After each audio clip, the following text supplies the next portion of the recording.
Guys, welcome to my recipe video. তো আজকে আমি বানাতে চলেছিলাম চিলি সয়াবিন। তার জন্য প্রথমে পেঁয়াজগুলোকে ওইভাবে কেটে আলাদা করে রেখেছি। তারপর সয়াবিনগুলো একটু গরম জলে ফুটিয়ে এভাবে চিপে আলাদা করে রেখেছিলাম।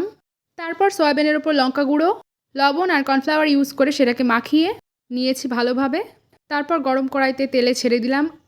এটা ভাজা করতে করতে এদিকে উপকরণগুলো দেখে নাও। ছিল লঙ্কা, পেঁয়াজ, আদা বাটা আর রসুন বাটা।